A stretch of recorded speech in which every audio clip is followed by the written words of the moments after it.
여러분, 길이 있어야지만 길을 걷죠. 이렇게 생각할 수가 있는데요. 꼭 그렇지는 않다 하겠습니다. 길이 없어도 길을 걷는 사람이 있습니다. 여기까지가 끝인데 아닙니다. 그에게는 끝나지 않았습니다. 이제 그가 가는 그 발걸음 딛는 곳이 또 길이 됩니다. 사랑이 끝났는데 계속해서 사랑으로 남아있는 사람이 있다. 그러니까 여운이 있는 것이죠. 이제 다 끝났는데 아닙니다. 끝나지 않았습니다. 그는 계속되는 정말 에너지가 넘치는 그 소망이 넘치는 사람이구나. 그런 사람이라면 길이 없어도 길을 열어가겠구나. 이런 마음으로 이 시를 읽게 됩니다. 우리가 하나님을 믿는다는 것이 바로 이런 측면이 있다 하겠습니다. 세상의 기준으로 봤을 때는요, 이제 절망입니다. 이제 끝났습니다. 길이 없습니다. 그럴 수가 있습니다. 그렇지만 하나님을 믿는 믿음 안에서 우리는 계속해서 소망을 가지는 줄 믿습니다. 믿음 안에서 나아갑니다. 내가 한 걸음 떼고 전진합니다. 하나님께서 열어주시는 줄 믿습니다. 그렇군요. 하나님께서 내 길이 되어주시는군요. 우리 믿는 사람들은 바로 그러한 영적인 복을 이 땅의 삶에서 누리고 사는 줄 믿습니다. 자, 오늘 본문 이 창세기 21장 8절 이하의 이야기에서는 이 아브라함의 어려운 선택을 하나님께서 도와주시고 그리고 그 선택 이후의 상황을 책임지시는 그 손길을 보여주고 계십니다. 이 속에서 우리는 이 아브라함과 또 아브라함의 첩 하갈과 그의 아들 이스마엘에게 길이 없는 것 같은 상황이 펼쳐지는 것을 봅니다. 여기까지입니다. 길이 없습니다. 그런데 하나님께서 길을 열어주시는 것을 보는 것입니다. 오늘 말씀을 그렇게 함께 읽으면 좋겠습니다. 자, 이 이야기는 이 아브라함의 아내 사라가 아브라함에게 매우 힘든 결정을 요구하는 것으로부터 시작됩니다. 자, 8절 말씀을 다시 한번 보시면, 자, 이런 일이 있었다 소개하죠. 아브라함의 아들 이삭이 젖을 떼는 날에 큰 잔치가 열렸습니다. 당시 풍습에 따르면 사랑하는 아이가 젖을 뗄 때에 이것도 큰 잔치 행사가 되었다는 것입니다. 그렇구나. 젖을 뗐으니까 정말 사랑하는 아들이니까 잔치를 열었구나. 알 수가 있습니다. 자, 아마도 이때 이삭의 나이가요, 한 3살쯤 되지 않았겠습니까? 젖을 뗐다 그랬으니까. 근데 많게 잡으면 한 5살까지도 젖을 먹을 수 있겠다. 그럼 한 5살 정도 됐을 것 같다. 생각해 볼 수가 있겠습니다. 자, 그러면 이때의 이스마엘의 나이는 몇 살이 됐을까요? 하갈의 아들, 아브라함의 첩의 아들 이스마엘, 이삭보다 14살이 많습니다. 그러면 최소한 한 17살, 많게 잡으면 한 19살 정도 되지 않았을까? 이제 그렇게 생각해 볼 수가 있겠습니다. 자, 그런데 그날 잔칫날에 이스마엘과 이삭 사이에 어떤 해프닝이 있었다는 것입니다. 이스마엘이 이 배다른 동생 이삭을 놀렸는데 이 놀리는 장면을 사라가 보았다. 기록을 합니다. 자, 여기서 이 놀렸다라고 하는 이 단어는요, 개역 성경에는 희롱했다라고 이렇게 번역을 하고 있는 그런 단어입니다. 상대방을 비웃다 내지는 기분 나쁘게 하다, 또는 나아가서 핍박한다는 뜻을 담고 있는 단어입니다. 그러니까 이스마엘이 이삭을 그렇게 했다는 것입니다. 놀렸다, 핍박했다, 아주 힘들게 했다, 이런 장면입니다. 그런데 이삭의 어머니 사라가 그 장면을 봤습니다. 자, 사라의 마음이 아주 상했다는 겁니다. 이거 어떻게 하나? 마음에 큰 걸림이 됐습니다. 그래서 그날 사라가 아브라함에게 당장 가서 아주 과격한 요구를 한 것입니다. 10절 말씀을 보시면 이렇게 됩니다. 그가 아브라함에게 이르되 이 여종과 그 아들을 내쫓으라 말합니다. 이 종의 아들은 내 아들 이삭과 함께 기업을 얻지 못하리라 하므로. 자, 이 사라가 생각하기에 이 문제는 사소한 문제가 아니라는 것입니다.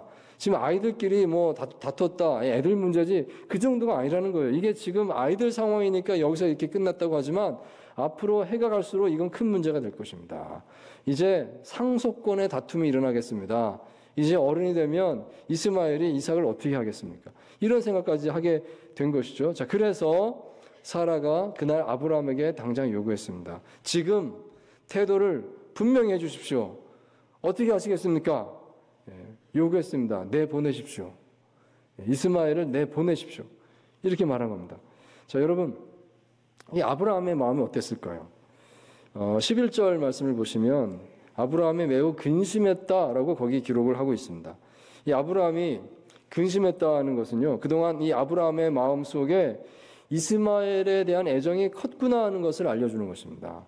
아, 이스마엘을 내보내라고? 내 아들인데 내가 얼마나 사랑하는데, 아니 내보내라니, 이걸 근심이 되는 겁니다. 그렇다고 사라에게 또 아무런 대답도 안 할 수도 없고, 또 이삭도 역시 내 아들이니까 이거 어떻게 할까? 아브라함은 그날 밤에 잠 못 드는 밤이었을 겁니다. 근심을 했습니다. 결국 아브라함은 아마 그 밤에 계속 밤새 기도했었던 것 같습니다. 하나님 어떻게 할까요?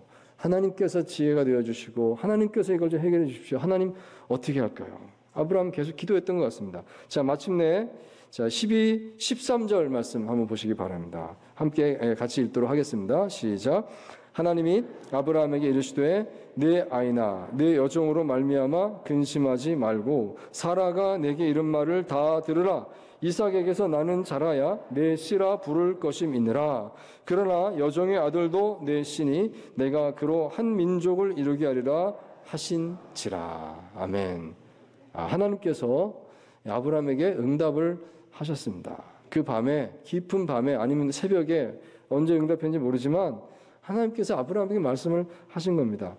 사라가 요청한 대로 그대로 다 들어줘라 하십니다. 하나님께서 아주 단호하게 결론 내리십니다. 내가 이스마엘을 통해서도 큰 민족을 이룰 것이다. 자, 이 말씀은요, 큰 민족을 이룬다, 이것은 이스마엘의 미래를 내가 책임진다는 것입니다. 그도 잘 되게 하겠다. 하나님께서는 이 말씀을 하셨다는 것이죠. 자, 여러분, 이 사건 속에서 우리는 몇 가지 중요한 영적인 교훈을 생각해 볼 수가 있겠습니다. 이것을 우리 각자의 삶에 적용할 수 있기를 바랍니다. 자, 첫째로 하나님께서는 우리의 순종이 한층 더 성숙해 가기를 바라신다 하는 것입니다. 예전에도 우리가 하나님께 순종했었습니다. 하나님 뜻대로 최선을 다했었습니다. 하지만 이제 하나님께서 또다시 새로운 순종을 우리에게 요구하십니다. 근데 이 순종은 더 어려운 순종입니다. 더 깊은 순종입니다. 하나님께서는 우리에게 더 깊은 순종으로 나아가기를 원하시는구나 하는 것이죠. 자, 14절 말씀 우리 같이 한번 읽도록 하겠습니다. 14절 시작. 아브라함이 아침에 일찍 일어나 떡과 물 한 가죽 부대를 가져다가 하갈의 어깨에 메워주고 그 아이를 데리고 가게 하니 하갈이 나가서 브엘세바 광야에서 방황하더니. 아멘. 자, 여기 이 말씀을 눈여겨보시기 바랍니다. 아브라함이요, 아침에 일찍 일어났습니다. 일찍 일어나서 이렇게 행동합니다. 그러니까 간밤에 하나님의 응답을 받은 것이죠. 그래서 그 응답에 순종하기 위해서 일찍 일어나서 이렇게 했다. 아마도 아브라함은 자신의 마음이 흔들리지 않기를 바랬던 것 같습니다. 아주 단호하게 채찍질하듯이 이렇게 행동했습니다. 아침 일찍 이 하갈과 이스마엘을 불렀습니다. 불러서 약간의 떡을 주고 물 한 가죽 부대를 지워주고 나가라 했습니다.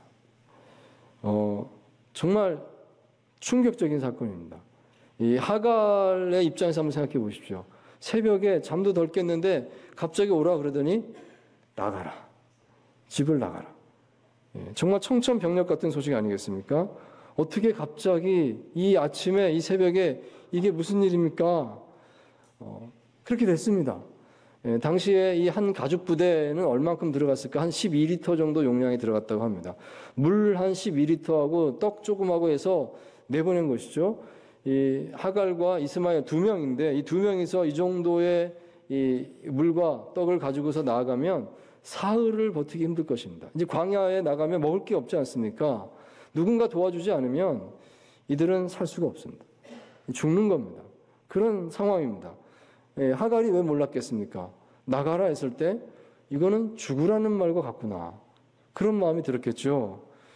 덜컥 겁이 났을 것입니다. 근데 아브라함은요, 물러서지 않고 정확하게 그 이른 새벽에 이 말을 했다는 것입니다. 여러분, 이 장면은 성경을 읽는 우리 독자들에게도 충격이 된다 하겠습니다. 아니, 어떻게 아버지가 아들을 이렇게 할 수가 있습니까? 아무리 첩의 자식이라 할지라도 사지로 내몰 수가 있을까요? 그동안 사랑했지 않습니까? 그동안 얼마나 이스마엘을 품에 안고 기뻐했습니까? 그런데 아무리 하나님께서 좀 앞으로 보장해 주신다는 말씀이 있다 했을지라도 이렇게 어떻게 갑자기 내보냅니까? 상식적으로요, 이러지 않겠습니까? 좀 기다려봐. 내가 좀 준비할 테니까 마음에 준비하고 있어. 이러면서 좀 제산도 챙겨주고 하인도 좀 붙여주고 또 여러 가지 말도 나귀도 막 다 준비해서 잘 살 수 있게 한몫 떼서 천천히 내보내야 되지 않습니까? 그게 정상이지 않을까요? 그런데 아브라함 그렇게 하지 않았습니다. 아브라함은요, 그날 새벽에 바로 딱 그냥 물 한 가죽 부대 떡 조금 지어주고 나가라, 이렇게 바로 행동했습니다. 왜 그랬을까? 이런 생각 해봅니다. 아마도 이것은 지금까지 아브라함이 행했던 모든 순종보다 훨씬 더 어려운 순종이었기 때문에 아브라함이 그렇게 한 것이 아닐까, 그런 생각이 드는 것입니다. 더 두면, 더 조금 있다가 어떻게 잘 준비해서 하려고 하면 못하겠다, 나는 내보내지 못하겠다, 그런 마음이었던 것이죠. 그러니까 아브라함은요, 어쩔 수 없다, 오늘 이 새벽에 내보내지 않으면 나는 할 수 없다, 그래서 그렇게 하지 않았는가 생각해 보게 되는 것입니다. 여러분, 이 사건은 오늘 우리에게도 이러한 순종의 순간이 있을 수 있겠다 하는 것을 알려준다 하겠습니다. 하나님께서는요, 우리 순종이 성장하기를 원하십니다. 그전에도 순종을 했었죠. 이거 하나님 뜻입니다. 그래서 열심히 맞춰서 살려고 애썼던 그런 날들이 있었습니다. 그런데 하나님께서 이제는 새로운 순종을 요구하십니다.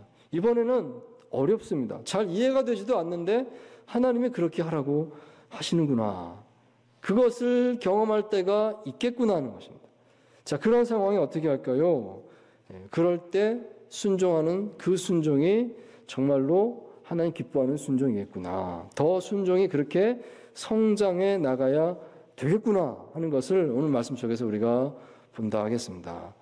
우리 마음속에는요, 자신도 모르게 어떤 한계가 있는 것 같습니다. 여기까지만 내가 따라갈 수 있습니다 라고 하는, 자기도 모르게 그런 게 있는 것 같아요. 그런데 어느 순간에 하나님께서 나에게 뭔가를 요구하실 때 그게 드러납니다.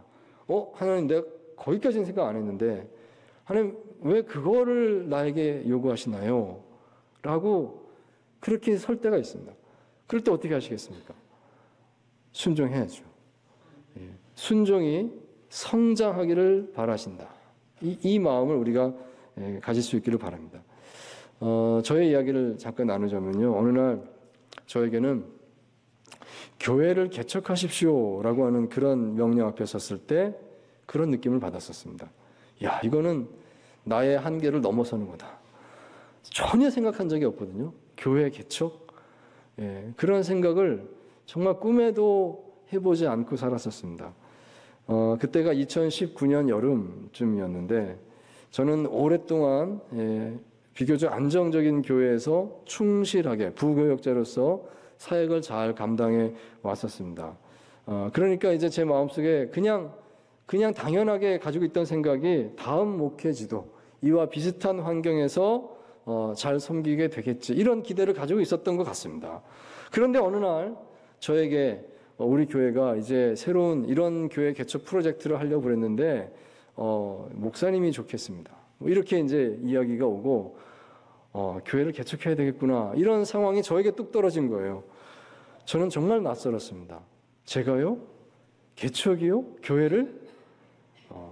생각을 다시 해보게 된 거죠. 보통 이 개척교회 얘기를 꺼내면 사모님들이 많이 반대한다고 합니다. 사모님들이 안 돼요. 그래서 결국 개척교회 못하고 이제 그런 경우가 많이 있다고 들었어요. 근데요, 이상하죠. 제 아내가 더 적극적인 겁니다. 개척교회 합시다. 해야 됩니다. 더 늦기 전에 해야 됩니다. 제 아내가 그러는 거예요. 그것도 얼마나 저에게 황당했는지. 아니, 세상에 이럴 수가. 이거는 뭐 빠져나갈 구멍이 없네. 그렇구나. 해야 되겠구나. 저의 선입견을 내려놓아야만 했습니다. 주님, 어떤 길이든지 주께서 주신 길이라면 제가 받아들여야 되지 않겠습니까? 기도하고 그래서 결단했습니다. 결심하고 개척 준비를 시작했습니다. 개척교회라면 어떻게 해야 되나? 책도 찾아보고 인터넷도 찾아보고 다른 개척하신 목사님도 찾아가서 여쭤보고 하면서 하나하나 준비를 해나갔습니다. 그렇게 한 6개월 최선을 다해서 준비를 했고 이제 됐다. 이제 해가 바뀌면서 이제 선포하고 이제 교회적인 프로그램이었으니까 교회에다가 선포하고 이제 함께할 사람 같이 갑시다. 뭐 이렇게도 하고 하면서 이제 시작하려고 출발했던 것입니다. 그런데 그때 2020년 1월인데요. 여러분들 아시다시피 코로나 팬데믹이 터졌습니다. 정말 초유의 상황이 시작된 겁니다. 모든 것이 멈췄습니다.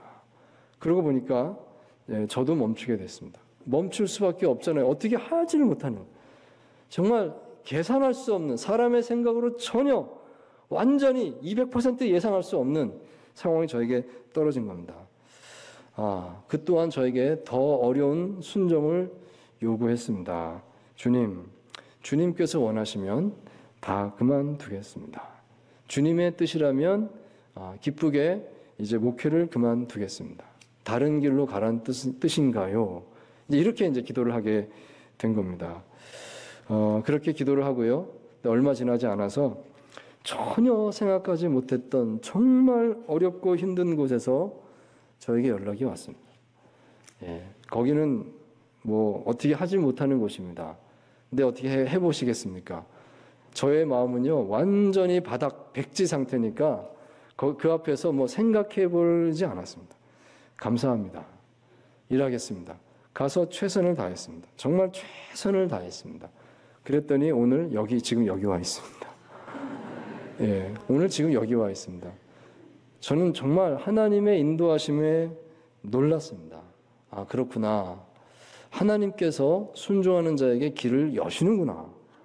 이것을 보았습니다. 사랑하는 성도 여러분, 하나님께서는 우리가 순종하기를 원하시는데 순종이 점점 성장하기를 원하십니다. 이렇게까지 순종했구나. 그런데 이 순종도 할 수 있겠느냐. 이렇게 다가오십니다. 우리는 이런 생각을 하죠. 길이 있어야 순종할 수 있습니다. 길을 주시고 순종하라 하십시오 하는데요. 때로는 순종하면 길이 열립니다. 그럴 때도 있구나. 우리가 더 날마다 깊은 순종으로 나아갈 수 있기를 바랍니다. 자, 두 번째 말씀 봅니다. 제2의 길도 충분히 하나님의 은혜 안에 속한 복된 길입니다 하는 것을 믿으시기 바랍니다. 제2의 길도 충분히 하나님 은혜 속에 있는 복된 길입니다. 이것을 우리에게 알려줍니다. 자, 13절 그리고 17, 18절 말씀 우리 연달아서 다시 한번 읽도록 하겠습니다. 시작. 그러나 여종의 아들도 내 신이 내가 그로 한 민족을 이루게 하리라 하신지라. 하나님이 그 어린 아이의 소리를 들으셨으므로 하나님의 사자가 하늘에서부터 하갈을 불러 이르시되 하갈아 무슨 일이냐 두려워하지 말라. 하나님이 저기 있는 아이의 소리를 들으셨나니 일어나 아이를 일으켜 내 손으로 붙들라. 그가 큰 민족을 이루게 하리라 하시니라. 아멘. 자, 여러분 이렇게 한번 상징적으로 말해볼 수 있겠습니다. 우리의 삶의 길에는요 제1의 길이 있고 제2의 길이 있다. 이렇게 말할 수 있겠습니다. 제1의 길이라는 것은요 내가 바라보고 계획하는 길입니다. 늘 내 생각 속에 있고 내가 꿈꾸는 길입니다. 이렇게 되면 좋겠다. 이렇게 살면 행복하겠다. 생각하는 그거 있지 않습니까? 그것을 이제 제1의 길이라고 말할 수 있겠습니다. 자, 그런데 반면에 제2의 길이 있습니다. 그것은 내가 전혀 생각하지 못했던 길입니다. 내가 예상하지 못했던 길입니다. 어느 날 그런데 뜻하지 않게 내게 찾아온 길입니다. 내가 이 길을 가야만 되겠구나. 낯설다. 이렇게 받아들이게 되는 그 길, 이것을 제2의 길이다. 이렇게 정의해 볼 수 있겠습니다. 현실적으로 볼 때요. 제1의 길을 가는 사람이 많을까요? 제2의 길을 가는 사람이 많을까요? 사랑하는 성도 여러분, 우리가 하나님 믿는 신앙인으로서 특권이 있다고 하면 그것은 자신의 삶을, 자기가 처한 상황을 긍정적으로 바라볼 수 있는 힘이 있다는 사실 아니겠습니까? 하나님 안에서 바라보고 하나님께서 나와 함께 하십니다. 하나님께서 반드시 이루게 하실 줄 믿습니다라고 하는 그 믿음 속에서 제2의 길을 보고 제3의 길을 보는 것입니다. 그러면 우리는 다시 힘을 낼 수가 있습니다. 하나님께서는 우리의 순종이 한층 더 성숙해지기를 원하십니다. 제1의 길이 아니라 제2의 길이 주어진다 하더라도 그 길은 충분히 하나님 은혜 안에서 복된 길이다 하는 것을 믿으시기 바랍니다. 우리가 상황에 매몰되지 않을 때 우리는 비로소 새 길을 볼 수 있을 것입니다. 늘 주님을 바라보심으로 삶을 긍정적으로 풀어나가시는 저와 여러분 다 되시기를 주의 이름으로 축원드립니다.